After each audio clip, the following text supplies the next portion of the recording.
Miscellaneous part 3 आज खत्म हो जाएगा। हाइट एंड डिस्टेंस पहला दिन से बता रहा हूँ, कुछ भी अगर मैथ्स में जरूरी नहीं कि सबको हाइट एंड डिस्टेंस उतना इंटरेस्टिंग लगे, तो कम से कम एनसीईआरटी का 16 क्वेश्चन जरूर बना लेना। बाकी जो लोग रेगुलर वीडियोज और क्लास कर रहे हैं, तो जितना टीचर बताया उतना तो पढ़ना पड़ेगा, एनसीईआरटी जरूर बना लेना। बाकी ये क्वेश्चन देखते हैं। Ladder rests against the wall at an angle alpha to the horizontal. खुद से डायग्राम बनाओ। Its foot is pulled away from the wall through a distance a such that it slides the distance b down the wall making an angle beta with the horizontal. Show that a by b बराबर cos beta minus cos alpha divided by sin alpha minus sin beta। Diagram बनाओ खुद से। इसको videos को pause करके खुद से बनाओ बच्चों। बट जिन लोगों को लग रहा है ट्राई कर लिया, अब मिलाना है, या जो लोग मेरे साथ बना रहे हैं उन लोग देखो डायग्राम बताओ और खुद से ही कुछ बताओ क्या करना है। एक लैडर है, सीढ़ी, वो सीढ़ी एक दीवार पे रखा हुआ है, एक दीवार है, ये जमीन है, this is wall, this is ground. ऐसे एक सीढ़ी है, वो रखा हुआ है ग्राउंड पर। ठीक, कितना एंगल बना रहा है जमीन के साथ? अल्फा। ये वाला एंगल जो है, इस एंगल इज अल्फा। ये सीढ़ी का नाम है ए बी। अब क्या बोल रहा है? फुट, सीढ़ी का फुट कहां पर होगा? सीढ़ी का फुट कौन सा? ए बी में से कौन सा है? बी है। इसको खींचना है, कैसे खींचेंगे? अब सीढ़ी जमीन तोड़ के तो नीचे नहीं चले जाओगे। खींचने का मतलब कहाँ खिंचाएगा? हाँ, ऐसे पीछे की तरफ खिंचाएगा। खिंचा के मान लो इधर आ गया बी डैश पर। कितना खिंचा है लिखा हुआ है क्वेश्चन में। देखो कितना मीटर खींचा, देखो लिखा हुआ ए है ना साइड, मतलब यहां से यहाँ ए मीटर और खींचे।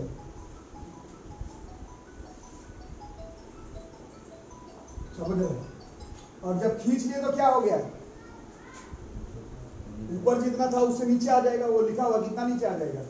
बी। लेकिन लैडरवा तो उतना ही बड़ा है ना, लैडर तो वही है, लैडर इधर आ गया। और जब ये मतलब उसी लैडर को थोड़ा ऐसे खींचो तो ऊपर से नीचे आ जाएगा। ऊपर से कितना नीचे आ जाएगा? लिखा हुआ है, ये बी दिया हुआ है।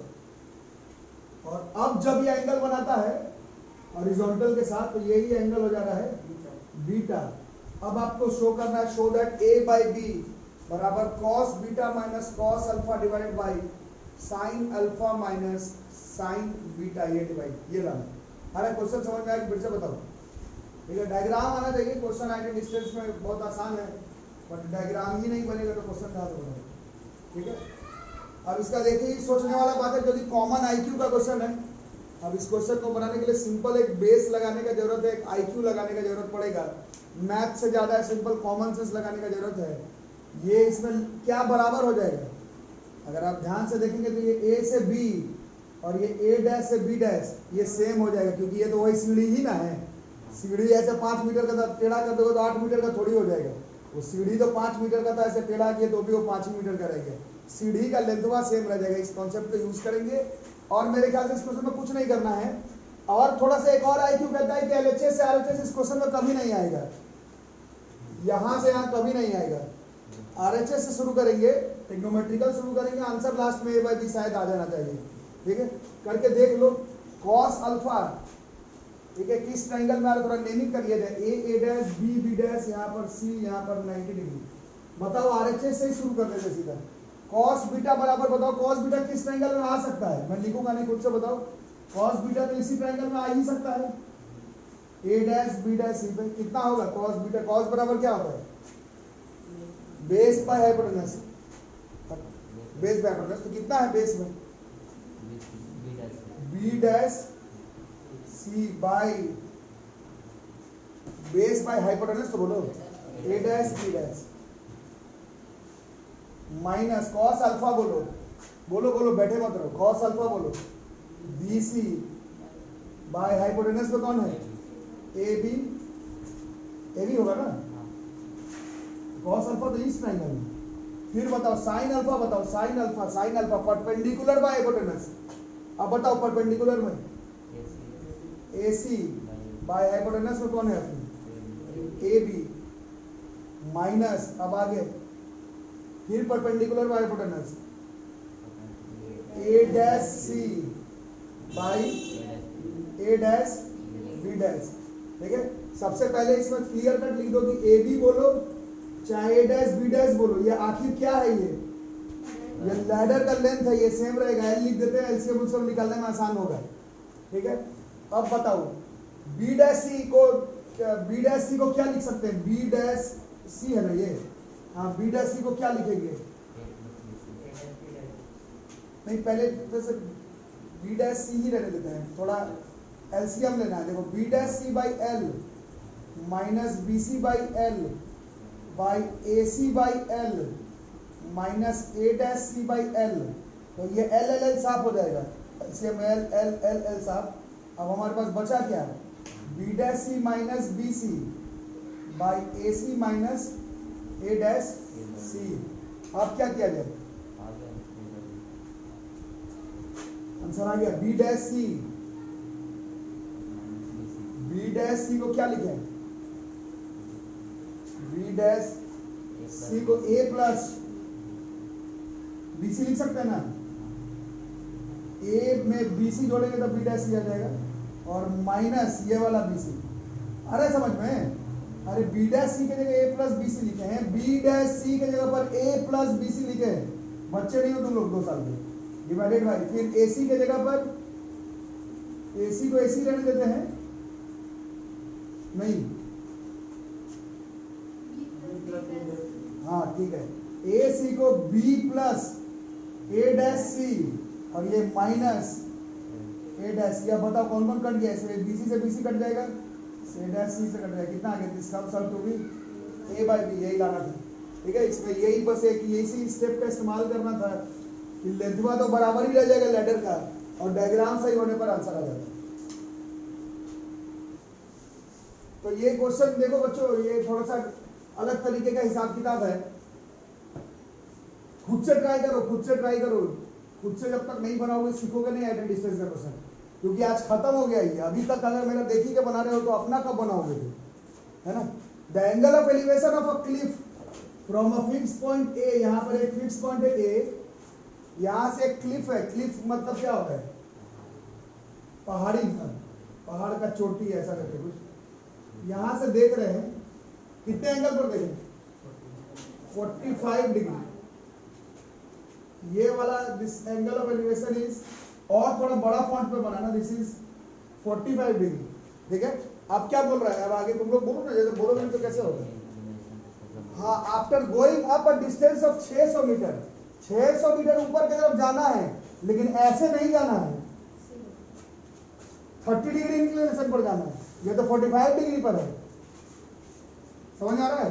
30 डिग्री के इंक्लिनेशन पर चल रहे हैं सर, पूरे 45 पर नहीं 30 पर जा रहे। क्वेश्चन में कह रहा है कितना ऊंचा तक गया है? 600 मीटर ऊंचाई पर। अरे समझ गए, ऐसे जा रहा है 600 मीटर, यहाँ तक गया तो ये एंगल ऑफ एलिवेशन क्या हो जाएगा? बढ़ जाएगा। और ये दिया हुआ है कितना है ये एंगल ऑफ एलिवेशन, यहाँ पहुंच के देख रहा है तो angle of elevation becomes 60 degree, ये वाला 30 डिग्री का था। बस इतना ही डेटा गिवन है।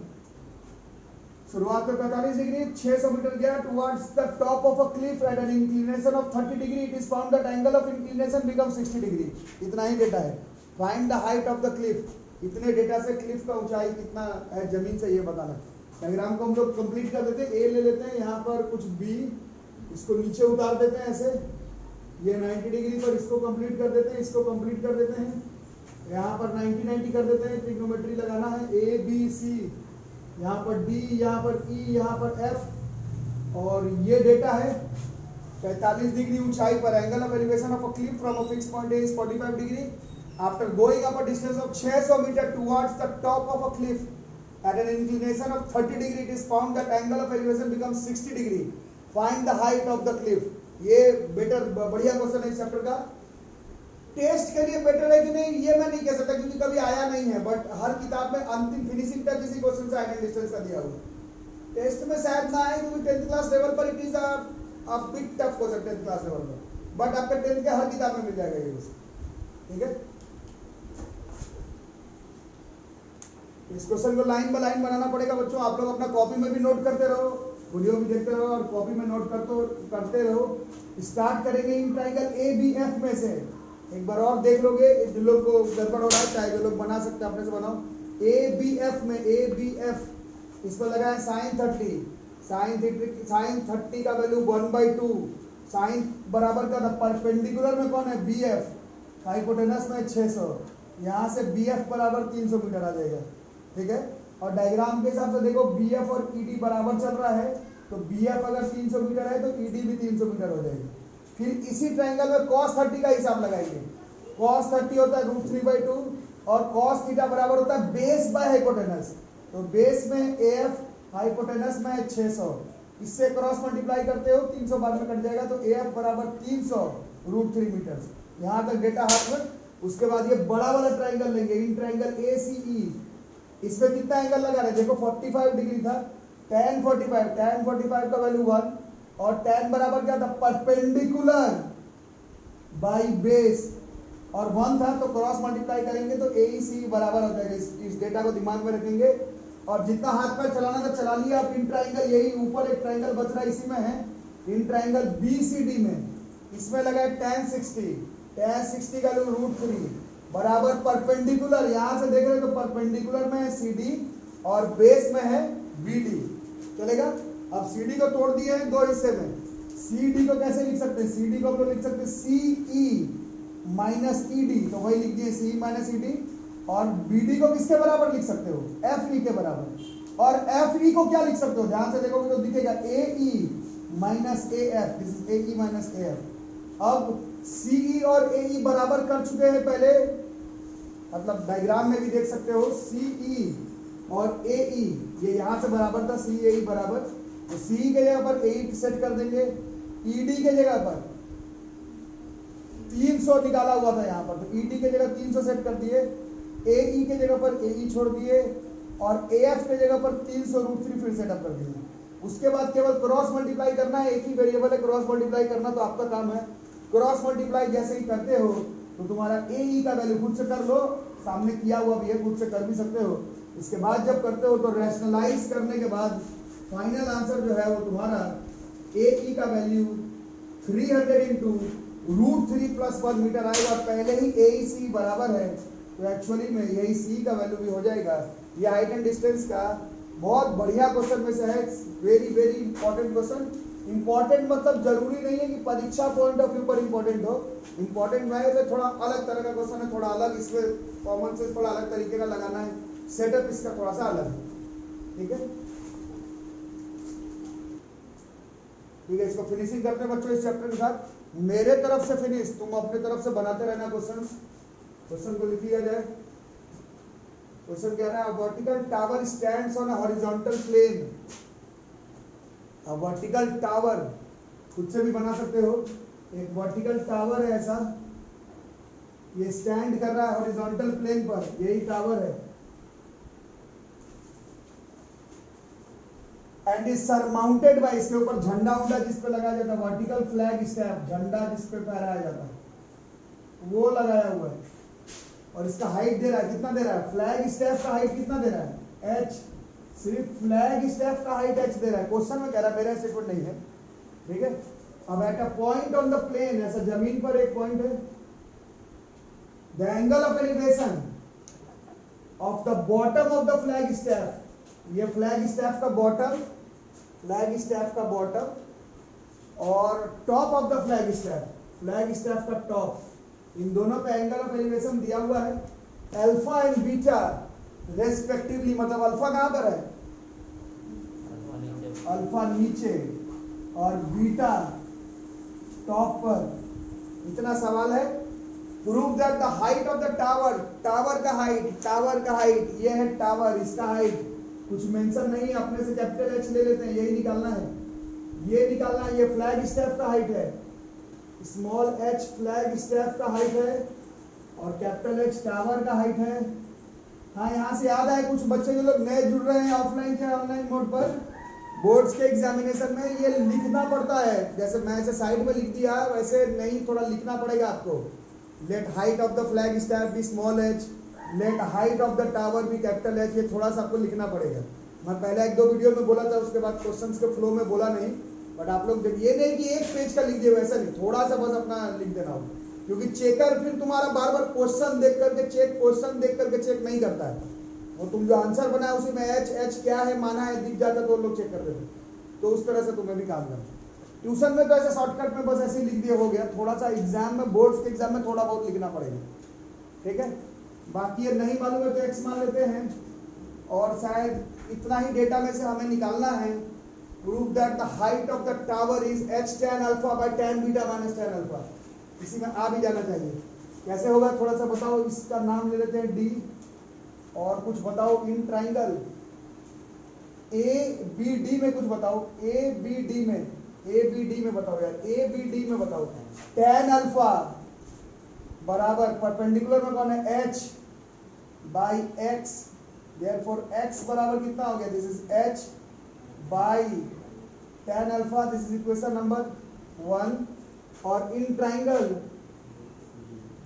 सी बी डी, इसमें बताओ भाई कौन सा एंगल है, tan बीटा, इसमें बताओ h प्लस h, ये पूरा परपेंडिकुलर बेस में फिर x, तो इससे फिर x बराबर कितना हो गया, h plus h by tan beta, दोनों क्या लेते सेम है, फ्रॉम इक्वेशन 1 एंड इक्वेशन 2, दोनों इक्वेशन का LHS सेम है, तो RHS में हो जाएगा h बाई tan अल्फा बराबर h plus h by tan beta. What we need is a bit of cross multiplication, capital H tan beta बराबर small h tan alpha plus capital H tan alpha. हमें क्या चाहिए, height of the tower चाहिए, मतलब capital H वाला चाहिए, तो इसको इधर ले आएंगे, ये वाला टर्म इधर, तो H कॉमन आ जाएगा, इसको इधर ले आए तो tan beta minus tan alpha, इसको इधर ले आए, किससे उड़ाया हूं, इसको इधर क्या बच जाएगा, H tan अल्फा, और ये मल्टीप्लाई में है तो अब डिवाइड, देयरफॉर H बराबर this is H tan alpha divided by, ये डिवाइड में चला गया, this is tan beta minus tan alpha. तो ये मेरे तरफ से हाइट एंड डिस्टेंस आपका खत्म। आप लोग अपने तरफ से कम एनसीईआरटी का क्वेश्चंस और एग्जाम्पल जरूर से बना लेना, कम से कम। बाकी जो मेरे से पढ़ रहे हैं मेरे वीडियोस में, या फिर जो लोग ऑफलाइन पढ़ रहे हैं, जितना क्वेश्चन मैंने बताया इतना जरूर पढ़ लेना। मिलेंगे अगले क्लास में, नया चैप्टर स्टार्ट करेंगे फिजिक्स का, magnetic effects of electric current. शायद लास्ट चैप्टर है आप लोगों का 10th क्लास सिलेबस पर, क्योंकि ह्यूमन आई कलरफुल वर्ल्ड में बहुत सारा चीज निकाल दिया है, सिर्फ थोड़ा सा थ्योरेटिकल पोर्शन ही है, बहुत ज्यादा उसमें नहीं पढ़ना है। वैसे में भी नहीं पढ़ना था, वैसे में भी उस चैप्टर में कुछ खास न्यूमेरिकल वगैरह था नहीं, थोड़ा सा पढ़ना था, उस थोड़े से में भी थोड़ा हो गया है। तो बढ़िया चैप्टर फिजिक्स का एक ही हमारा बच रहा है। और वैसे में भी ह्यूमन है कलरफुल वर्ल्ड, आगे जो लोग बायोलॉजी ऑप्ट करेंगे लोग देखेंगे बायो में ही ज्यादा पढ़ना है, फिजिक्स से ज्यादा अच्छा से तो वो बायोलॉजी में पढ़ना है। तो एक बड़ा chapter magnetic effect of electric current physics का बच रहा है, वो स्टार्ट करेंगे कल तक। तब तक के लिए थैंक यू।